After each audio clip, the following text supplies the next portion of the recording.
मानसं किं मार्गणे कृते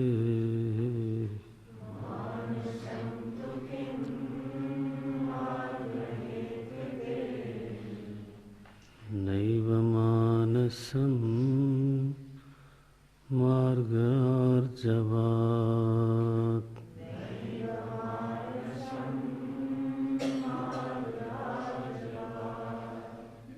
वृत्तयस्त्वहं वृत्तिमाश्रिताः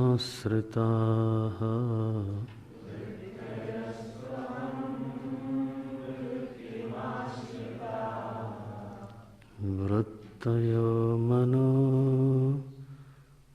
विध्यहं मनः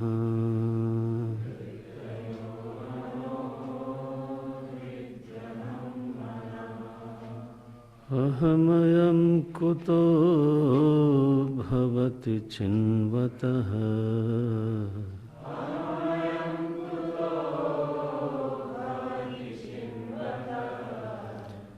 हैपतत्यहं निजविचारणम्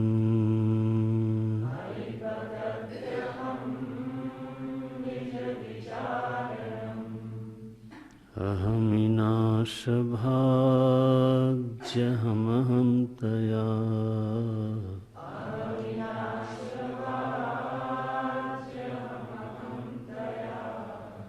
स्फुरति हृत्स्वयं परमपूर्णसत्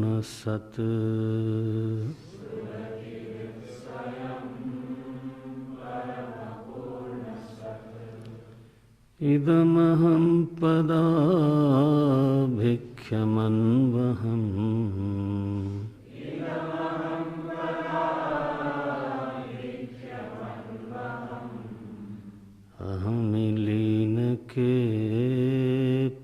अहमिलीनकेऽप्यलयसत्तया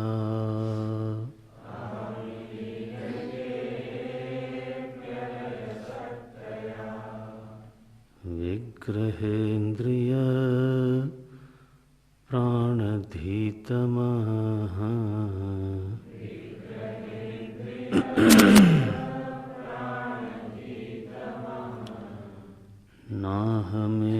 नाहमेकसत् तज्जडं ह्यसत्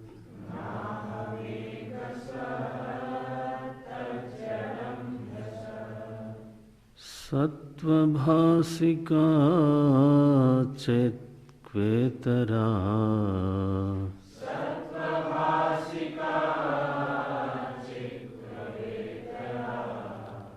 सत्तया हि चित्तया ह्यहम्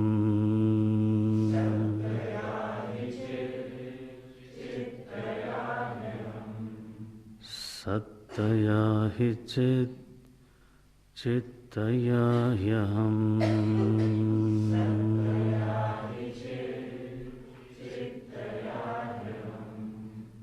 चित्तया ह्यहम्।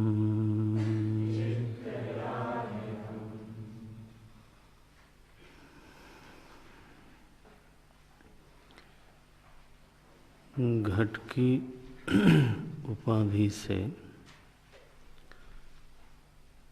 आकाश को एक नाम मिलता है, आकाश की एक संज्ञा हो जाती है, उसको बोलते हैं घटाकाश। आकाश की यह जो संज्ञा है वो औपाधिक है, स्वाभाविक नहीं है। माने वो आकाश का स्वरूप नहीं है, किसी और के सन्निधि के कारण, किसी और के संदर्भ के कारण आकाश में यह संज्ञा आरोपित हो रही है। आकाश को एक नाम मिला, आकाश को एक रूप मिला, आकाश को एक सीमित व्यवहार मिला।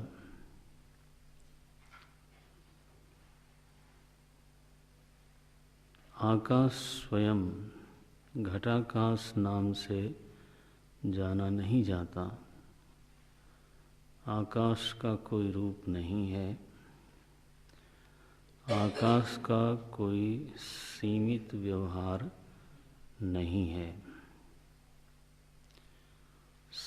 ये जो तीनों चीज़ें मिली आकाश को, तो ये आकाश के स्वरूप के विरुद्ध हो गई। उसकी संज्ञा, उसका रूप और उसका व्यवहार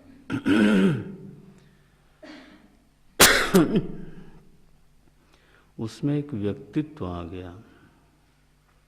आकाश में एक व्यक्तित्व आ गया, वो व्यक्ति बन गया। व्यक्ति का मतलब है एक ससीम इकाई जिसकी औरों से अलग पहचान हो रही है। समष्टि का मतलब क्या हुआ? जिसकी औरों से अलग पहचान नहीं होती है, सभी उसी में समाये हुए रहते हैं, है ना। जब हम समष्टि बोलते हैं, ब्रह्मचारी समष्टि, मानो ऐसा बोले, तो सारे ब्रह्मचारी लोग उस शब्द में समाये हुए हैं, सबकी गणना वहाँ पर विद्यमान है। ब्रह्मचारी विशेष का उल्लेख वहाँ पर नहीं हुआ। लेकिन एक व्यक्ति का हम उच्चारण करें, नाम लें, तो उसमें सब लोग समाहित नहीं हैं।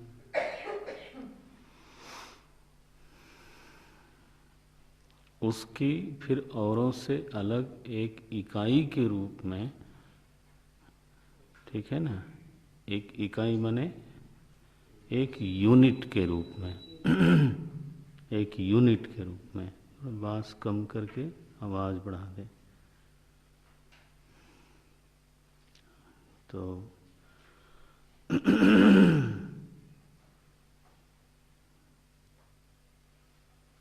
एक यूनिट के रूप में। और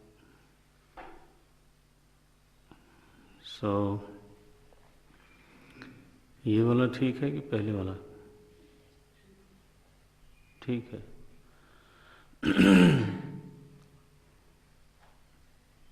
व्यक्ति का अभिप्राय यही होता है। व्यक्ति का अभिप्राय केवल जीवित लोगों के अर्थ में नहीं होता, है ना। व्यष्टि, व्यक्ति, व्यष्टि का दूसरा रूप हुआ तो व्यक्ति, और इसी का समूहवाची शब्द बना समष्टि। व्यक्ति विराट, व्यष्टि उसका उल्टा समष्टि। ये तो घटाकाश में एक व्यक्तित्व है। क्यों व्यक्तित्व है? क्योंकि उसकी एक अलग से पहचान होती है और आकाशों की अपेक्षा वो एक अलग आकाश है, उसका व्यवहार अलग है। कम करें।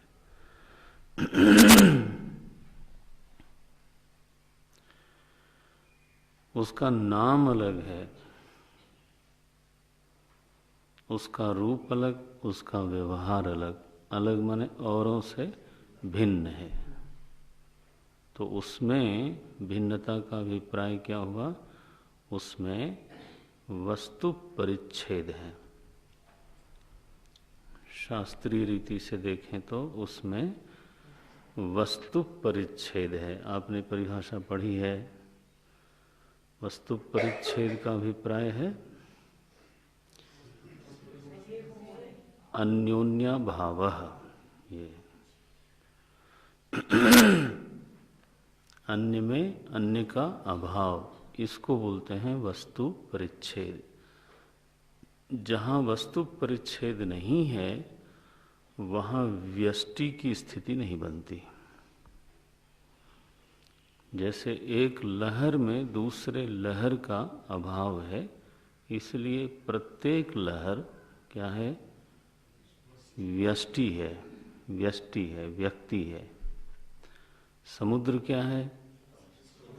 समष्टि हो गई, क्योंकि समुद्र का किसी भी लहर से अलगाव नहीं है। वस्तु परिच्छेद समुद्र में नहीं है। तो सारी लहरें समुद्र की अंगभूत हैं। ठीक हुआ? सारी लहरें समुद्र की अंश हैं, समुद्र का अंग है, समुद्र अंगी है, लहर अंग है। ये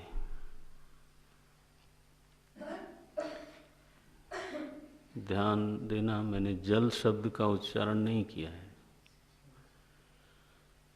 जो जल है वो अंगी नहीं है।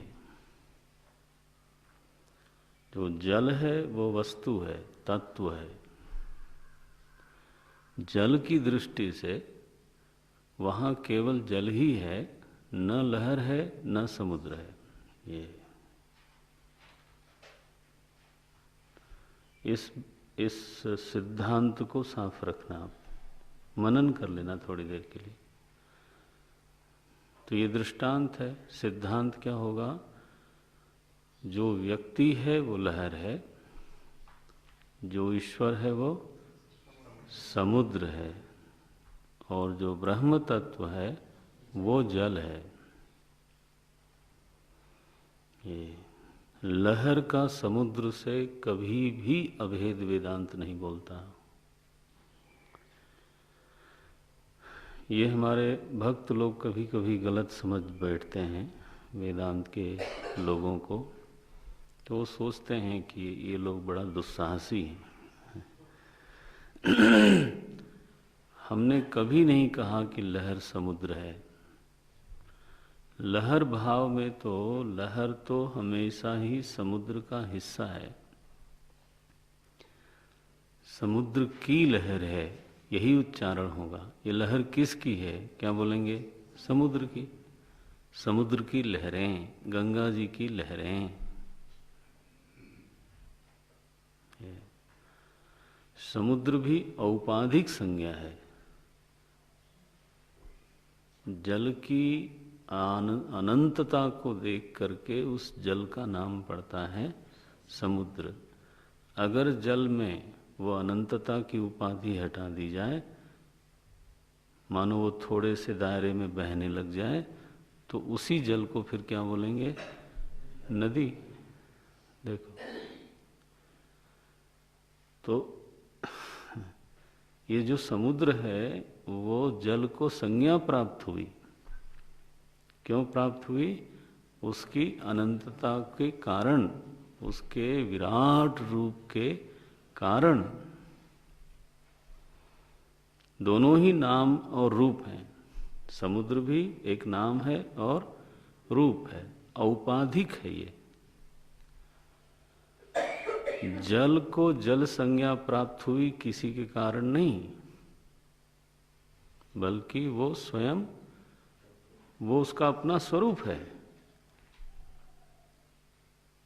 लेकिन जल को जो समुद्र संज्ञा प्राप्त हो रही है वो आकार के कारण प्राप्त हो रही है, और जल को जो लहर संज्ञा प्राप्त हो रही है वो भी आकार के ही कारण प्राप्त हो रही है। तो लहर में भी नाम रूप है और समुद्र में भी नाम रूप है, ध्यान देना। और दोनों ही नाम रूप उपाधि की वजह से हैं, स्वतः नहीं है। और इसलिए कोई साहस नहीं कर सकता ये कहने का कि लहर समुद्र है। कभी नहीं हो सकता। समुद्र एक है, लहरें अनेक हैं। लहरों में उदय अस्त है, समुद्र में उदय अस्त नहीं है। लहरों में परस्पर सहयोग विरोध है, समुद्र का किसी से सहयोग विरोध नहीं है। ये देखो, लहरों में परस्पर अन्योन्या भाव है, समुद्र का किसी भी लहर से अन्योन्या भाव नहीं है। भेद दिखाई दिया। इसी तरह से जीव जीव में अन्योन्या भाव है, जीव जीव में परस्पर सहयोग भी है, परस्पर विरोध भी है। ये देखो, जीव का जन्म मरण है, ईश्वर का भी। लो, फिर तो वेदांत का सत्यानाश हो गया। तो ये बात समझनी चाहिए हम विद्यार्थियों को, वेदांत के विद्यार्थियों को तो जानना चाहिए कि किस दृष्टि से हम अभेद बोलते हैं। औपाधिक भेद को मिटाया नहीं जा सकता,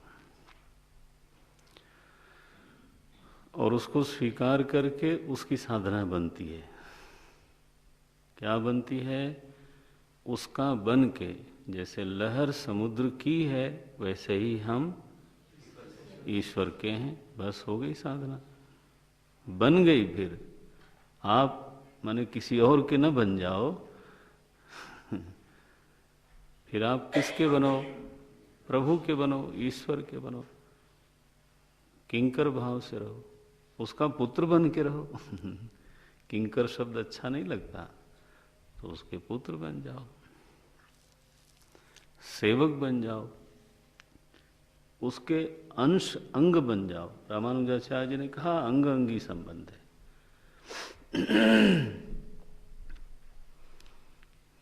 स्वामी सेवक संबंध भी नहीं, क्या? अंग अंगी। जैसे समुद्र का अंग है लहर, इसमें बड़ा थोड़ा भेद है, आप समझना, ज्यादा भेद नहीं। हमारे महात्मा लोग थे, ये कोई लड़ाई के लिए बातें नहीं कहते। यह जो हाथ है वो हमारा अंग है, मैं अंगी हूं, तो अंग अंगी संबंध हुआ ना। लेकिन हाथ मेरी सेवा करता है कि नहीं करता? तो दोनों में अंतर क्या है? ये सेवक है और अंगी फिर क्या हुआ? स्वामी हुआ। तो सेवक स्वामी भी संबंध वहीं पर है कि नहीं है? जब आप अंग अंगी बोलते हो तो वहीं पर सेवक स्वामी संबंध भी है। दोनों में कोई बहुत बड़ा भेद नहीं है। तो बहरहाल व्यक्ति शब्द का उच्चारण तभी होता है जब उसका दूसरों से वस्तु परिच्छेद होवे। ये शब्द का मर्म पकड़ में आ जाए तो बात ठीक है, आगे चल पड़ते हैं। तो घटाकाश व्यक्ति है। क्यों व्यक्ति है? हाँ, क्योंकि अन्यों के साथ उसका वस्तु परिच्छेद है। परिच्छेद भी पक्का वाला, वस्तु परिच्छेद है। ये इसलिए घटाकाश का व्यक्ति, घटाकाश एक व्यक्ति है, और उस व्यक्ति का जो रूप और व्यवहार है उसको बोलते हैं व्यक्तित्व। पर्सन एंड पर्सनालिटी जब कहते हैं तो he has a great personality. जब हम किसी के बोलते हैं एक महान व्यक्तित्व के स्वामी हैं, जब ऐसा बोलते हैं तो हमारा क्या भाव होता है कि उनका रूप महान, उनका जो लुक है वहाँ से शुरू करते हैं।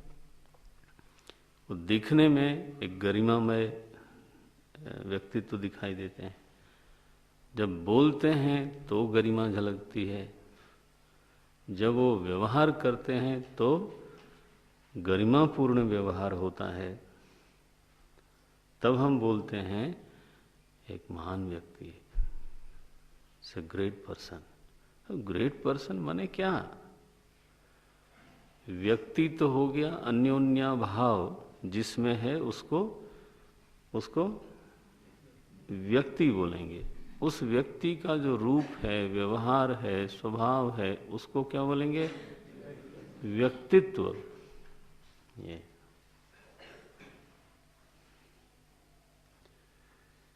जब कहते हैं व्यक्तित्व विकास, तो उसका क्या अभिप्राय लेंगे?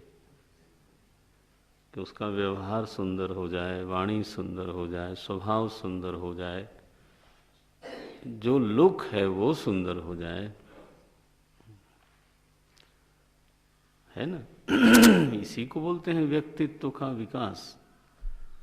और नहीं तो केवल रस्टिक हो, एन तो बोलना, सोचना, व्यवहार करना, दिखना सभी ऐसे ही, तो वो बोलेंगे ऐसे व्यक्ति। तो घटाकाश का एक व्यक्तित्व है, माने क्या? उसका एक रूप है और उसका एक व्यवहार है। तो अब दो बात तय हो गई कि घटाकाश एक व्यक्ति है और उसका एक व्यक्तित्व है। ये दो बात तय हो गई। इस चर्चा का परिणाम ये निकला, व्यक्ति है और उसका एक व्यक्तित्व है। उसकी हम लोग उसके नीचे लिख सकते हैं, समाधि के नीचे या इतिहास के पन्ने पर, ये घटाकाश महाराज इस सन में पैदा हुए क्या, और इस सन में इनका लय हुआ। ये देखो, क्योंकि उसका एक व्यक्तित्व है। अच्छा, अब आकाश के बारे में लिखो, उसका एक व्यवहार बताओ निश्चित, उसका रूप बताओ, नहीं। सो आकाश में व्यक्तित्व की उद्भावना हो गई, व्यक्तित्व की उपलब्धि होने लगी घट उपाधि के कारण। जिसको आकाश दिखने लगा वो कहता है कि घटाकाश कोई वस्तु नहीं है, घटाकाश औपाधिक संज्ञा है। वास्तव में यहाँ पर अगर कोई चीज है तो वो आकाश ही है, और आकाश कभी फूटता नहीं और जन्म लेता नहीं, और आकाश का कोई व्यक्तित्व नहीं है। अब दूसरे व्यक्ति ने आकाश नहीं देखा, वो घट के साथ ही उसको देखता है, तो वो कहता है क्या बात करते हो, इनका इस समय जन्म हुआ। इनका ये व्यवहार है। ज्ञानी पुरुष क्या बोलेगा? बोलिए घटाकाश मिथ्या है, इस पर विचार करो। जब तक तुम्हारी बुद्धि से घटाकाश जाएगा नहीं, तब तक परिपूर्ण अपरिच्छिन्न आकाश की स्फुरना होगी नहीं। ये नहीं हो सकता कि तुम्हारी बुद्धि में घटाकाश भी सत्य बना रहे, घटाकाश भी सत्य बना रहे और आकाश अनंत है ये स्फुरना भी हो जाए, ये नहीं हो सकता।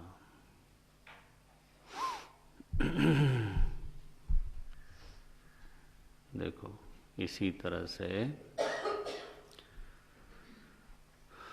औपाधिक अहम भी बना रहे नारायण, और आत्मा का स्फुरण भी हो जाए, ये दोनों बात हो नहीं सकती। अहमिनाश भाजी अहम अहम तया स्फुरति। एक को मरना पड़ेगा। ये देखो, कबीर इसको बोलते हैं, जब मैं था तब हरि नहीं, अब हरि हैं तो नेचरली मैं नहीं। माने ये नहीं हो सकता दोनों बचा के रखें। अब देखो यहां कैसे कहा गया उसको, अहमनाश भाजी,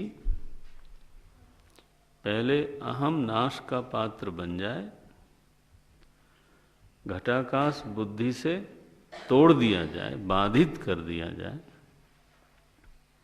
फिर देखा जाए तो वो तो आकाश है।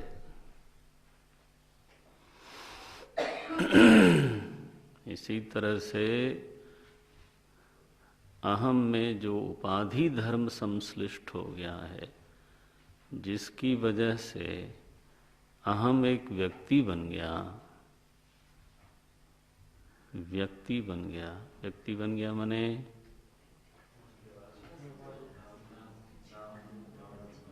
व्यक्ति बन गया माने अन्योन्या भाव आ गया।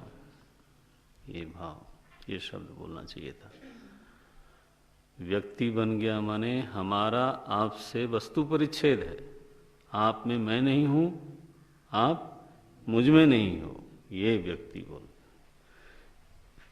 अगर आपको तय करना हो कि मैं व्यक्ति हूं या नहीं हूं, तो अपनी अनुभूति को टटोलना चाहिए कि क्या मैं दूसरों से अलग हूं, ऐसा मुझको लगता है। लगता है तो मैं व्यक्ति हूं, सिंपल बात है।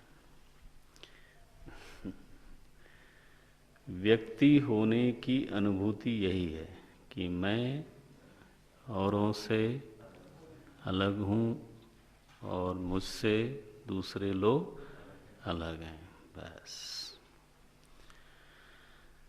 अन्योन्य भाव की प्रगाढ़ अनुभूति व्यक्ति होने की प्रगाढ़ अनुभूति है। बोले ये तो जाता ही नहीं, बोले यही जाए,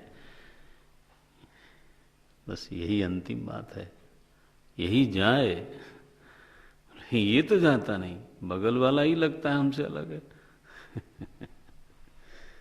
तुलसी बाबा ने कहा इसको माया कहते हैं।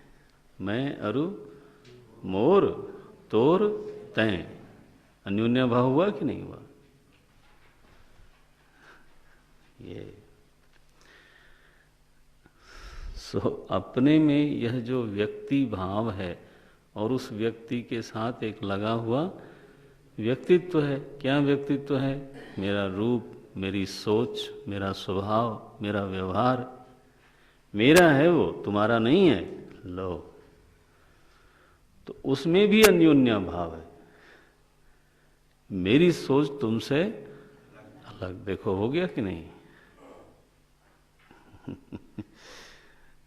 तो व्यक्ति में भी अन्योन्य भाव है और व्यक्तित्व में भी अन्योन्य भाव है।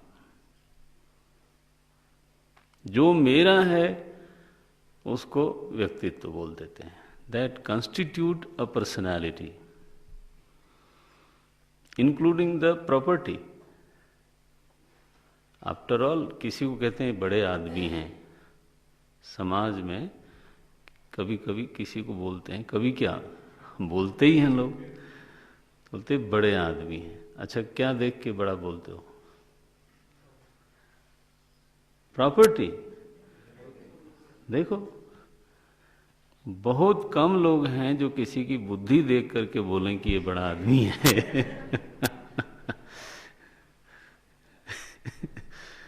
ज्यादातर लोग किसी को बड़ा आदमी कहते हैं तो या तो उसकी प्रॉपर्टी बड़ी है या तो उसका पद बड़ा है। बड़े लोग हैं। सो जो मेरा है वो व्यक्तित्व बनता है और जो मैं है वो व्यक्ति बना। तो मैं अरु मोर, चौपाई की गंभीरता देखो। मैं अरु मोर माने व्यक्ति और उसका व्यक्तित्व, इसको उजागर करने के लिए गोस्वामी जी अगला पद बोलते हैं तोर तैं, क्योंकि अलगाव तो बिना तुम्हारे कैसे मालूम पड़ेगा। मैं और तुम जब दो हो तब दिखाई देता है कि एक लकीर है बीच में। ओम नारायण। यह जो अपने में व्यक्तित्व का बोध है, यह जो अहम है, कुतो भवति, बोले कहाँ से आया ये अहम में व्यक्ति होने का जो बोध है वो कहाँ से आया? ये उसका स्वरूप है या उपाधि से आया? जैसे आकाश का घटाकाश स्वरूप नहीं है, कहाँ से आया? उपाधि से आया। ऐसे ही अहम में जो भी व्यक्तित्व आप अनुभव करते हो वो बिल्कुल निश्चित है, वो आपका अपना है ही नहीं। रूप कहो तो शरीर से आया, विद्वत्ता कहो वो बुद्धि से आई, व्यवहार कहो वो संस्कार से आया। माने दूसरों की वजह से एक चीज आई है। जैसे घट की वजह से आकाश में ये सब आया, वैसे ही दूसरों की वजह से मैं में व्यक्तित्व आरोपित हुआ, सिद्ध हुआ। वास्तव में यह जो मैं है यह अस्तित्व है, व्यक्तित्व नहीं है।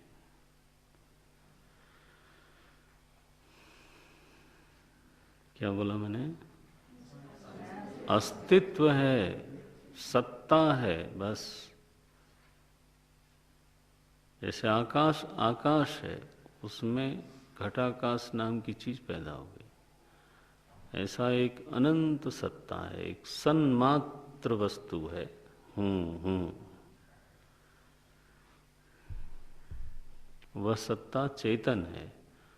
उस चेतन सत्ता में व्यक्तित्व की फुरना, व्यक्तित्व का जो स्फुरण है वो औपाधिक है, और वह औपाधिक अनुभूति भी वास्तव में मिथ्या है। जैसे घट का आकाश से कभी संश्लेष नहीं हो सकता, संश्लेष माने स्पर्श, चिपकना, ऐसे ही किसी भी उपाधि का और उपाधि के धर्मों का चेतन आत्मा से संश्लेष हो नहीं सकता। संश्लेष भासता है लेकिन हो नहीं सकता। बोले मैं में शांति का संश्लेष हो गया, तो फिर संश्लेष हो गया तो बने रहो शांत। बोले नहीं, वो तो कुछ भी टिकता है क्या? आप देखो जरा, नहीं टिकता। ये इस बात का प्रमाण है कि संश्लेष नहीं हुआ। मैं में क्रोध का संश्लेष हो गया नहीं, भास गया, वो ठीक है, उसका निषेध नहीं करते। लेकिन अगर संश्लेष हो जाए तो फिर तो बने ही रहो। ये देखो ऐसे हमारे एक आचार्य ने, नाम नहीं स्फुरण हो रहा है, लिखा कि बरसात कितनी भी होए आकाश में, आकाश तो गीला होता नहीं। ऐसे ही अपने स्वरूप में चाहे जितनी वृत्तियों की बरसात होए, आए जाएं, वो आके चली जाती है, मैं वहीं का वहीं रहता हूं। तो दृष्टि अपने विकृत होने पर नहीं है, दृष्टि कहाँ है? मेरा स्वरूप वहीं का वहीं है। चीजें आके चली जाती हैं, संश्लेष भास कराती हैं, संश्लेष होता नहीं है, इस सत्य को पहचानना चाहिए। सो औपाधिक अहम मिथ्या है, यह अगर विचार से निश्चित हो गया तो अहम नाश का पात्र बन गया। लय का नहीं, किसका? नाश का पात्र बन गया। अहम नाश भाजी। जैसे घटाकाश के टूटने पर अनंत आकाश सिद्ध ही है, वैसे ही व्यक्ति अहम के फूट जाने पर, टूट जाने पर अस्तित्व अनंत है, ये सिद्ध ही है।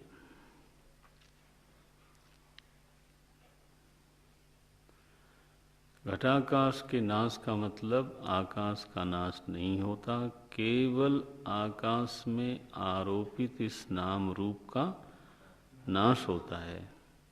वैसे ही अहम में वास्तव में अहम तत्व का नाश नहीं होता, केवल उस अहम में जो व्यक्ति भाव है, कौन सा भाव? व्यक्ति भाव है, ससीमता का जो भाव है, उसी का नाश होता है। वाह! इस स्वरूप को पहचानो।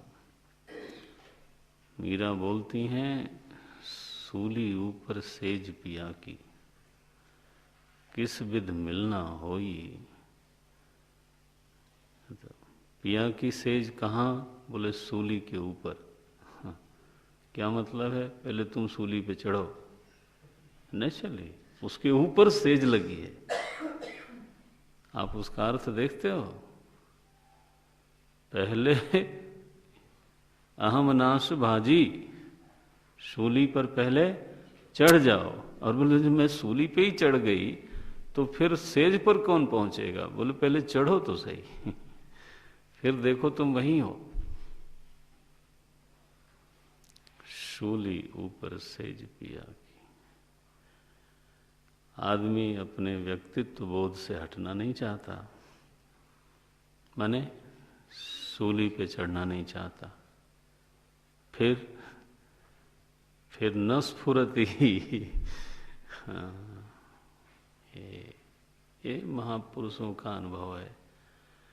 आगे बोलते हैं भगवान, इदम अहम पद अभिख्यम। शब्द देखना, शब्द ज्ञान बहुत जरूरी है, पद ज्ञान। इदम माने यह, इदम अहम पद अभिख्यम। अहम पद अभिख्यम माने क्या हुआ? अहम पद से व्याख्यात, अहम पद से कहा हुआ। ख्या धातु माने क्या हुआ? कहना। ख्या माने कहना, इसी से व्याख्या बनता है। व्याख्या शब्द भी ख्या से बनता है। तो अभिख्यम, इदम अहम पद अभिख्यम, यह जो अहम पद से कहा गया तत्व है। बोले महाराज कौन सा? क्योंकि अहम पद से दो बातें कही गई। एक अहम पद से व्यक्ति को कहा गया और एक अहम पद से आत्मा को कहा गया, अधिष्ठान को। तो ये कौन सा अहम पद अभिख्यम? इदम अहम पदम अभिख्यम। बोले कौन सा अहम पद? अगला शब्द क्या है? अनु अहम। अनु माने वो बाद वाला अहम। देखो कैसा बोलते हैं। पद को समझना चाहिए। कल को अकेले आप बैठ के पढ़ो तो वो साफ दिखना चाहिए कि हाँ ये ऐसा है। इदम अहम, ये न नौबत आवे कि अब नीचे अनुवाद देखूं क्या लिखा है ना, ये नौबत नहीं आनी चाहिए। इदम अहम पद अभिख्यम अनुअहम, यह जो इदम माने यह जो अहम पद से कहा गया बाद वाला अहम है, वो क्या है, वो कैसा है? बोले अहम लीन के अपि अलय सत्तया। ये देखो, अहमी लीन के अपि, वो मिथ्या अहम के लीन होने पर भी, कैसा बनेगा अनुवाद? अहमी लीन के अपि माने मिथ्या अहम के लीन होने पर भी अलय सत्तया, इसकी सत्ता कैसी है? अलय है, कभी लीन नहीं होती। ये तो ये समझ जाए तो बिल्कुल साफ है। दो दो अहम की बात कर रहे हैं, एक नाश का पात्र बन रहा है, एक लीन हो रहा है, दूसरा अधिष्ठान है, वो कभी भी नाश का पात्र नहीं बनता। अलय सत्तया, ये दृष्टांत को याद रखना। से घटाकाश टूटने पर आकाश की सत्ता अलय है, उसको आप तोड़ नहीं सकते। ये बोले भाई घटाकाश भी तो आकाश ही था। यस, वही अलय सत्ता है। क्या टूटा फिर? घट लगन, जो शब्द लगा दिया था आपने, वो टूट गया।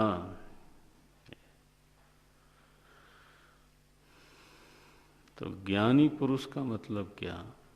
ज्ञानी पुरुष का वेदांत शास्त्र के अनुसार मतलब है जिसका व्यक्तित्व भंग हो गया। ये अब फिर बोलते हैं ज्ञानी कौन है, माने अन्योन्या भाव हुआ कि नहीं? तो अज्ञानी की दृष्टि से ये प्रश्न ठीक है।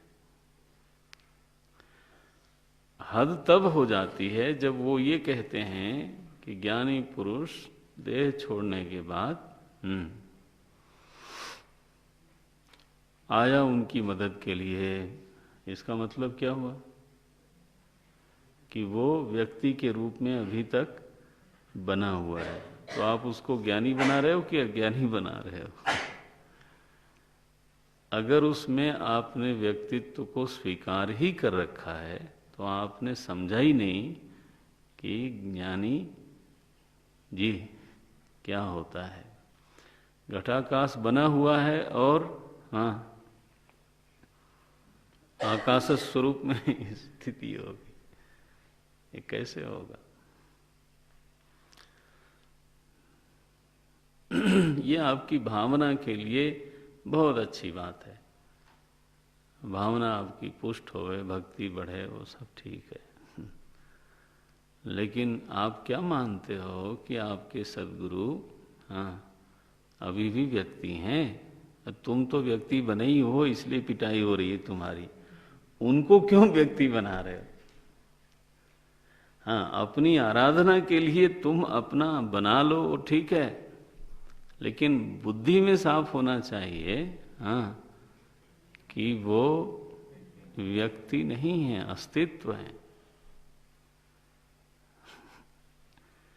He is maintaining his individuality. तो रियलाइजेशन क्या हुआ? बोले वो भी उनका एक गुण हो गया। वो उनका व्यक्तित्व हो गया। जैसे प्रॉपर्टी है, बुद्धि है, वैसे ही एक रियलाइजेशन भी ये नहीं होता। घटाकाश अगर अपने आप को आकाश रूप में अनुभव कर ले जी, तो फिर घटाकाश क्यों? फिर तो आकाश है। आकाश से पूछा जाए घटाकाश को जानते हो? बोले कौन सा? ये अलय सत्तया, इस अहम तक पहुंचना है। तो साधना वेदांत की क्या हुई भाई? व्यक्ति अहम से तत्व अहम में पहुंचना, इतना ही डिस्टेंस है। कितने किलोमीटर हुआ? कुछ किलोमीटर हुआ। व्यक्ति अहम से निर्विशेष अहम में प्रवेश करना, इस डिस्टेंस को पार करना है। तो उपनिषद ने कहा तद दूरे तदवंतिके, बहुत दूर है और हाँ बहुत पास में है। पास कहना एक तरह से उसको दूर बनाना है, ये ऐसी स्थिति है।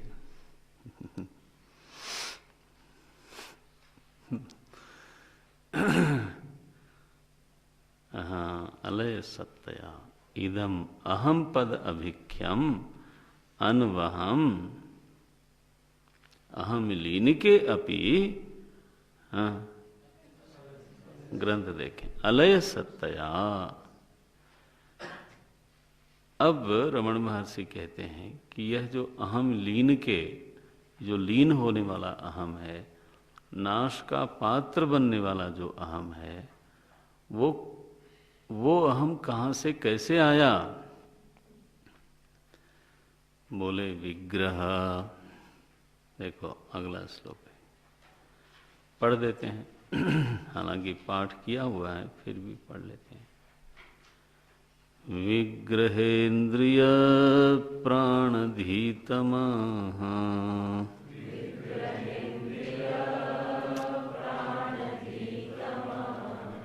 नाहमेकः सत्तज्जडं ह्यसत्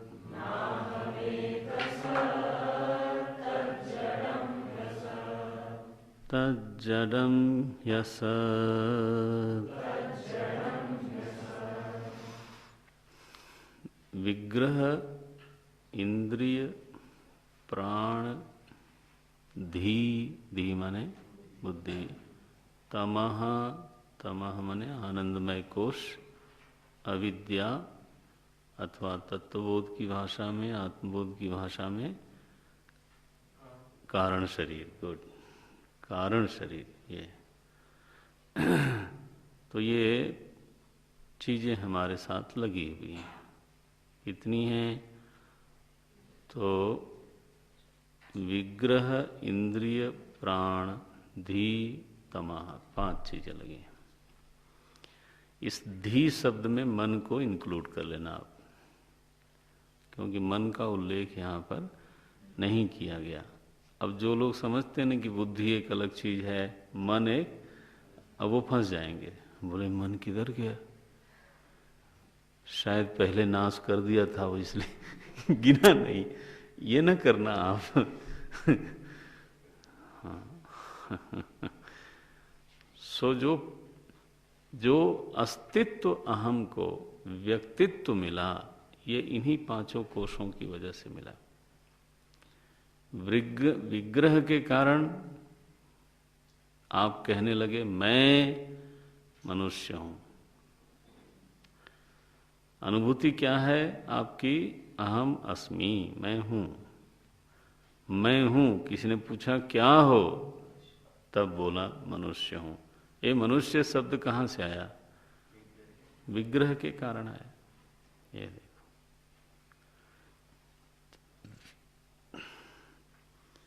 इंद्रियों के कारण एक व्यवहार आया, मैं सुनता हूं, देखता हूं, बोलता हूं। प्राण के कारण आप बलवान बने, मैं निर्बल हूं, सबल हूं। बुद्धि के कारण आप बुद्धिमान और भावुक बने, सुखी दुखी बने। ध्यान रखना, सुख दुख जो है मैं में बिना बुद्धि के भास नहीं सकता। इंद्रियों से सुख दुख की अनुभूति नहीं होती, प्राण से नहीं होती, शरीर से नहीं होती। लो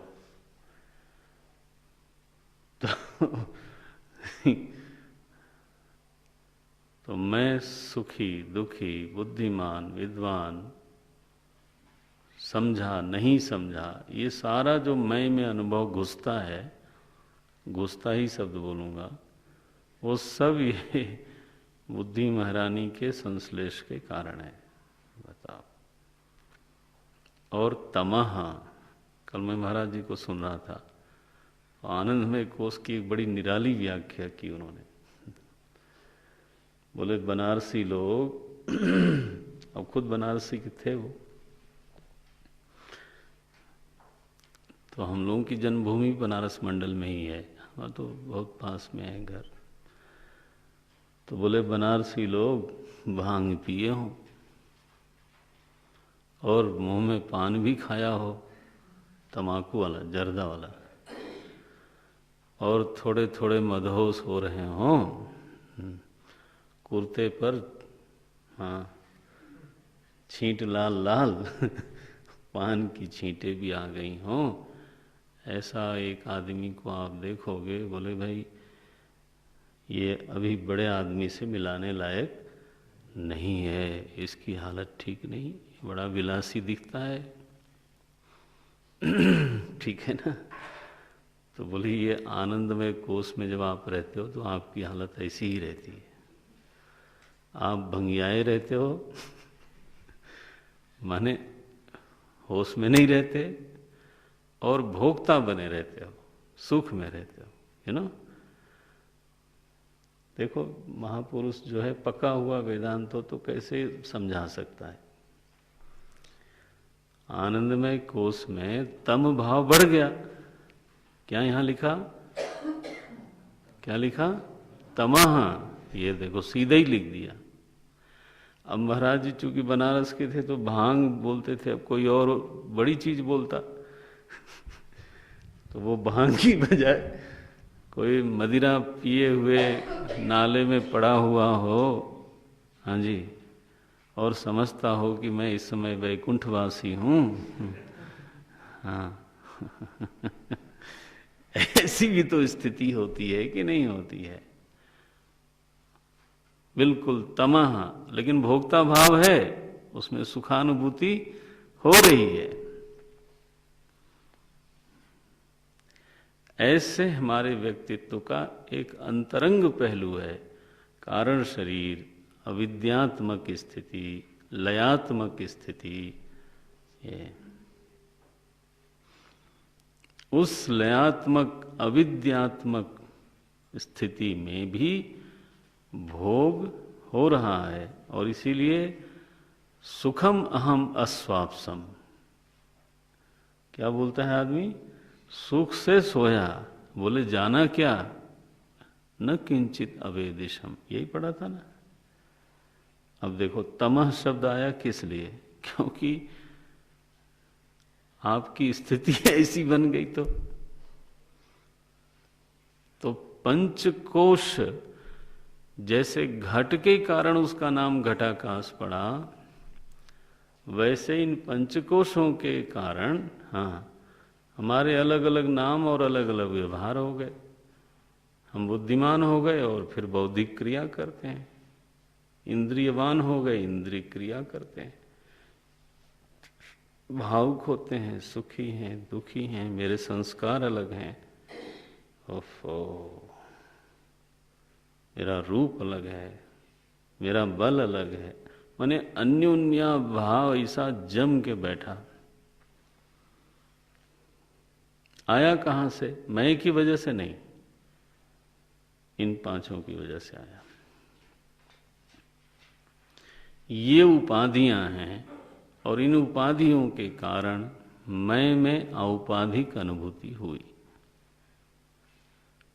मैं मनुष्य हूं, ये कैसी उपाधि, कैसी अनुभूति हुई, औपाधिक। ये मैं विद्वान हूं, ये अनुभूति क्या है, औपाधिक। ये मैं सुखी हूं, औपाधिक। स्वाभाविक अनुभूति नहीं है, क्या है, औपाधिक है। मैं निर्बल हूं, औपाधिक अनुभूति है।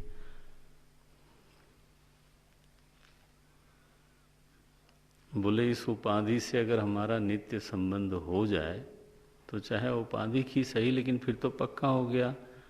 बोले ये हो नहीं सकता, न अहम यह जो उपाधियों के साथ हमारा मैं का संबंध दिखाई देता है, यह संबंध वास्तविक है नहीं। क्यों भाई? न अहम, मैं विग्रह के साथ एकीभूत हो ही नहीं सकता। हेतु दिया, न अहम एकम सत, अहम के बारे में यह दृढ़ अनुभूति है, अज्ञान काल में भी यही अनुभूति है। क्या? कि मैं एक हूं। कोई अनुभव करता है कि मैं दो हूं? देखो कैसा एक शब्द चुन के रखा उन्होंने, अहम एकम। यह सबकी, माने अगर वेद भी कह दे कि आप दो हो, नारायण, मुश्किल हो जाएगी। क्योंकि आखिर अंततः प्रमा तो अंतःकरण में बनती है ना, तो वो तो अनुभव ना हो तो फिर कैसे चलेगा। अहम एकम और सत, सत माने हूं, साक्षात अनुभव हो रहा है, मैं एक हूं और हूं। अहम एकम सत, और ये जो पांचों गिनाए वो तज्जडम, देखो लक्षण भेद बता रहे हैं। तज्जडम, विग्रह इंद्रिय प्राण धी तमह, ये पांचों के पांचों जडम। और बोले असत, वस्तु नहीं है। अगर बहुत विचार करोगे तो इनमें से कोई भी वस्तु सिद्ध नहीं होगा।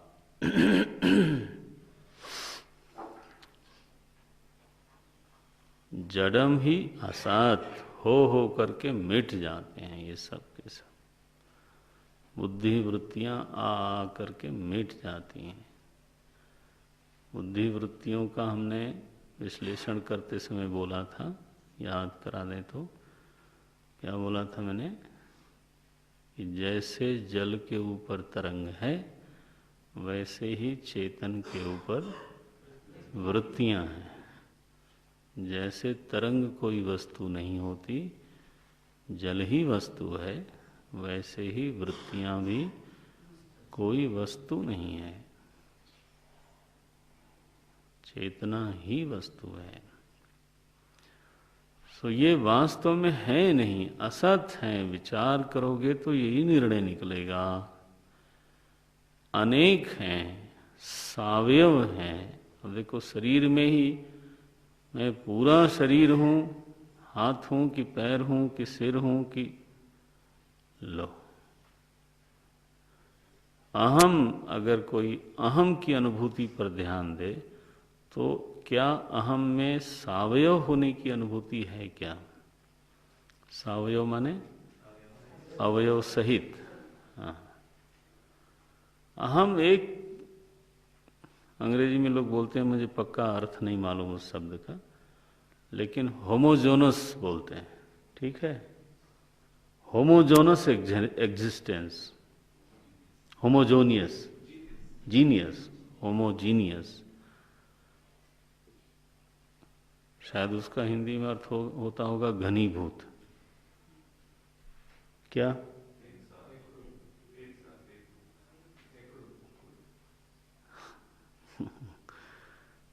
हमारे एक महात्मा से पूछा, दूसरे महात्मा ने, कैसे हो महाराज? बोले ठसा ठसानंद हूँ, ठस ठसानंद हूँ, ठस ठसानंद हूँ, मौज में थे। बोले इसका क्या मतलब है? बोले ठसा ठस है महाराज, इसमें कुछ घुस ही नहीं सकता।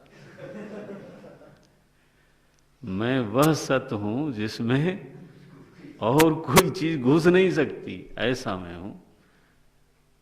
बोले वो है कैसा? वो बोले आनंद रूप है। महात्मा लोगों की अपनी शास्त्रीय भाषा है। ठस ठसा आनंद, इसको बोलते हैं होमोजीनियस। ऐसी कोई चीज जिसमें दूसरे के आने जाने घुसने का अवकाश नहीं है, निरवकाश। ये ठीक है? निरवकाश, अवकाश शून्यता जहां हो, there is no accommodation for anyone, ऐसा मेरा स्वरूप है। आप देखो अनुभव करके।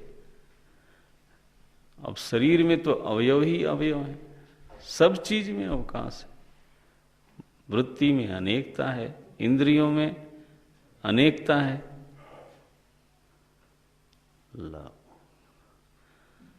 बोले भाई साधक बंधु, इन्हीं पांचों चीजों के कारण अहम में व्यक्तित्व आ गया है, जरा इनसे रिश्ता कम करो। एक गलत रिश्तेदारी बना रखी है, इनसे रिश्ता कम करो, देखो आपका स्वरूप कैसा है। अलय सत्तया, आप तो एक सत्ता मात्र हो, अस्तित्व हो, व्यक्तित्व नहीं हो। जब जब लगे कि मैं व्यक्ति हूं, तब तब उस समय पहचानना कि मेरी ये अनुभूति गलत है, मैं मिथ्या में फंस गया।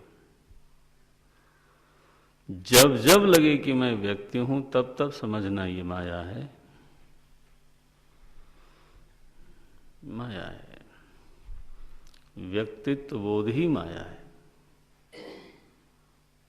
मैं अरु मोर तोर तैं माया। आपको मालूम है, ये गोस्वामी जी ने ब्रह्म सूत्र भाष्य से लिया। भाष्यकार ने लिखा ये, अहम इदम मम इदम नैसर्गिको अयम लोक व्यवहार मिथ्या ज्ञान निमित्ता। ये देखो, कोई सोच नहीं सकता कितना अध्ययन था उनका। अपनी बुद्धि की टोकरी से नहीं निकाला था उन्होंने। ना ना ना, ये महापुरुष लोग थे, शास्त्रनिष्ठ लोग थे, अपनी बुद्धि पर बहुत विश्वास नहीं करते, प्रमाण चाहिए।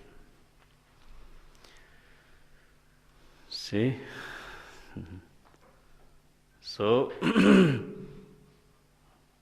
छोड़ो इस रिश्ते को नारायण, आप तो केवल सन्मात्र हो। अब एक सुंदर प्रश्न किया, बोले सत्ता जो है, अगर आप कहते हो कि मैं अस्तित्व हूं, तो उस अस्तित्व का प्रकाशक कौन है? तो पवन ने ये प्रश्न एक दिन किया था कि उस अस्तित्व को जानेगा कौन?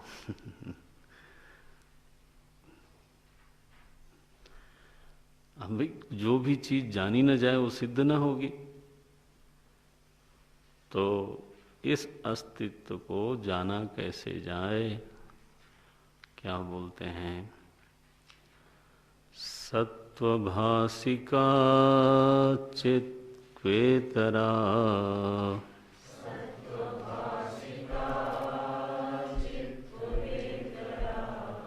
सत्तया हि चित्तया ह्यहम्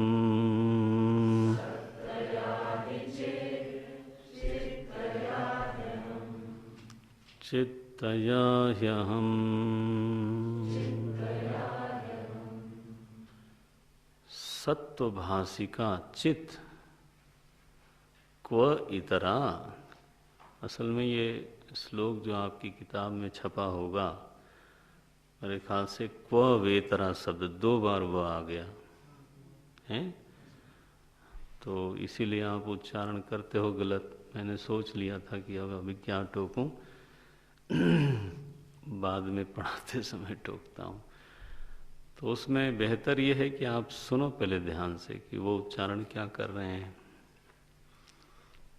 क्योंकि मैंने कभी क्व वेतरा नहीं पढ़ा।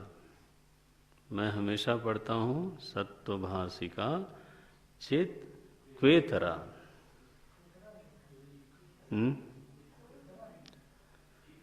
चित क्व वेतरा। हाँ है, हाँ मूल में तो है ही है, आपकी किताब में बोल रहा हूँ। उसमें क्या लिखा है? क्व वेतरा।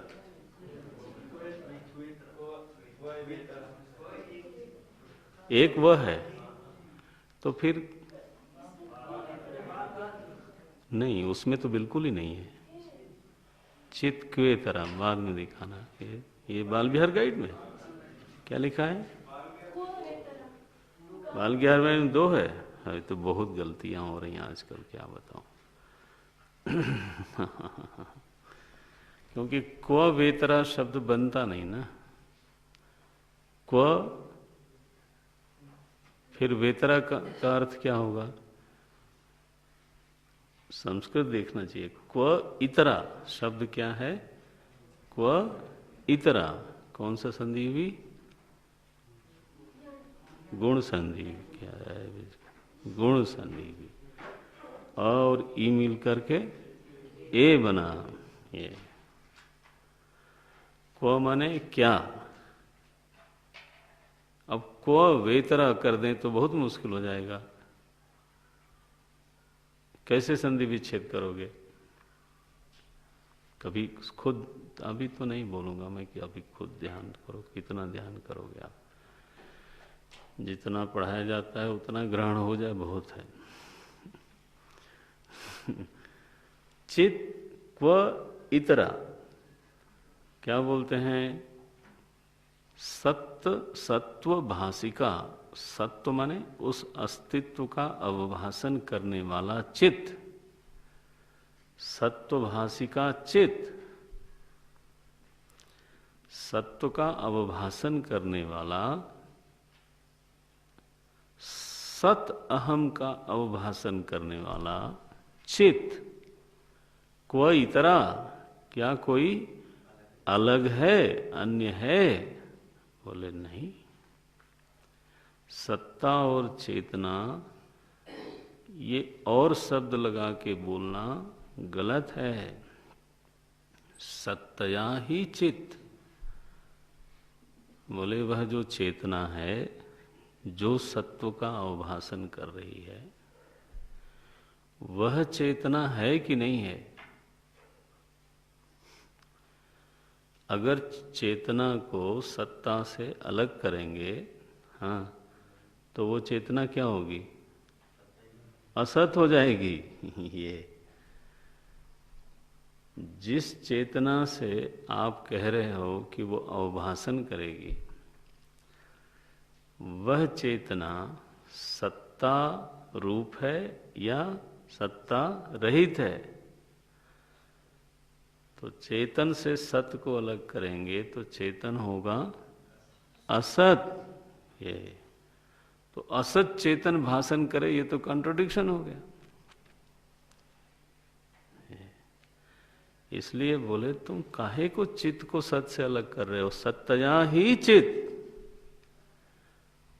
चेतन सदरूप ही होता है, असदरूप नहीं हो सकता। ये भाव है। चेतना जब भी होगी तब क्या होगी? सदरूप होगी।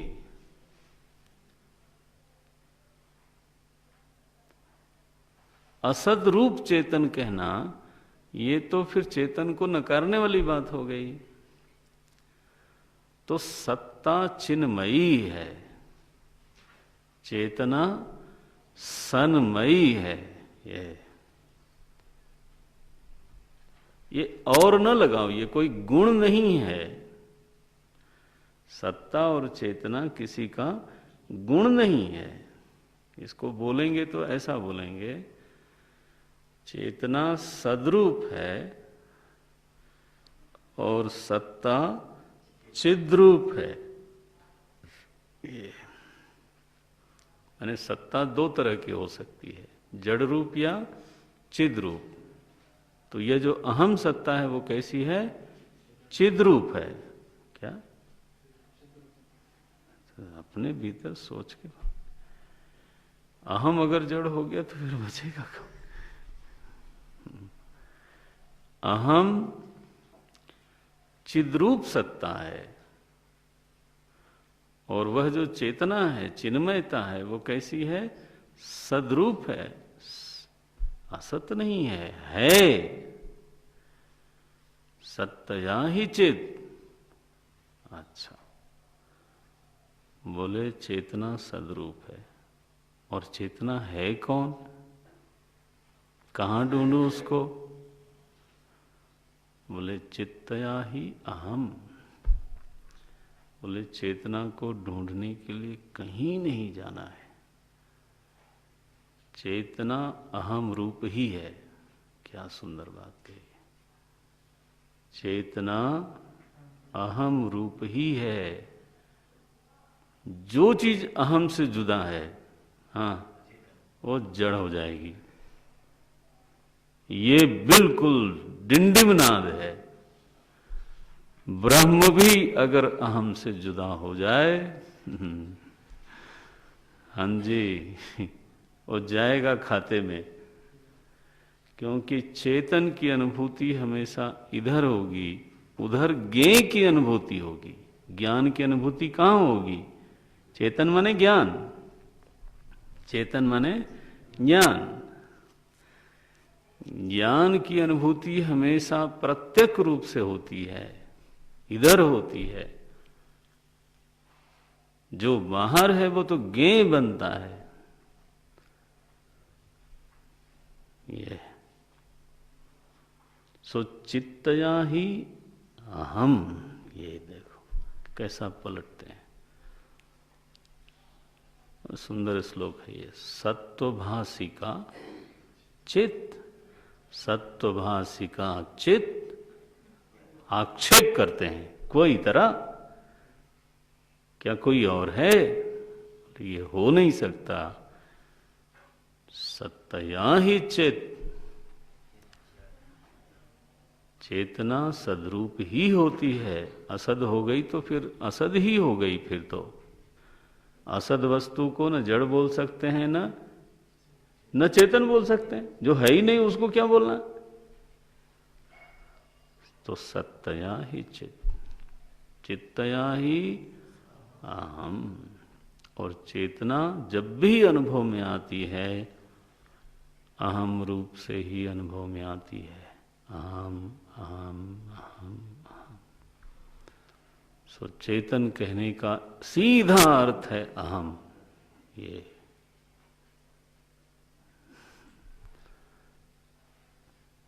अहम चेतन है और चेतन सत है। चेतन असत नहीं है, चेतन सत है। सो सदवस्तु चेतन है, चेतन वस्तु अहम वस्तु का ही नाम है। सो अहम सत, मैं सत हूं।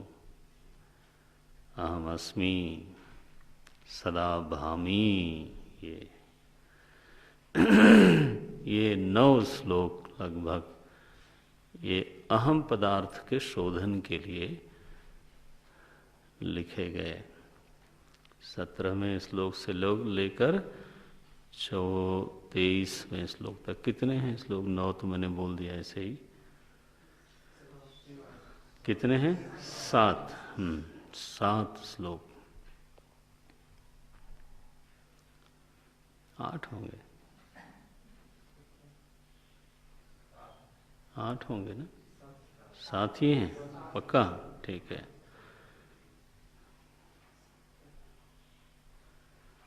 ठीक है। ये 7 श्लोक अहम पदार्थ के शोधन के लिए हैं। माने अगर आप टॉपिक देना चाहें और एक लेख लिखना चाहें कि अहम पद का अर्थ क्या है,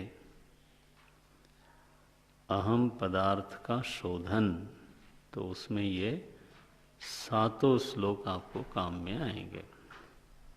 अब तत्पदार्थ के ऊपर एक श्लोक लिखते हैं, कल देखेंगे उसको। ईश जीवयो हो। हाँ, ये विषय बदल गया तो कल देखते हैं। ओम पूर्णमदः पूर्णमिदं पूर्णात् पूर्णमुदच्यते पूर्णस्य पूर्णमादाय पूर्णमेवावशिष्यते। ॐ शान्ति शान्ति शान्तिः। हरिः ॐ श्रीगुरुभ्यो नमः। हरिः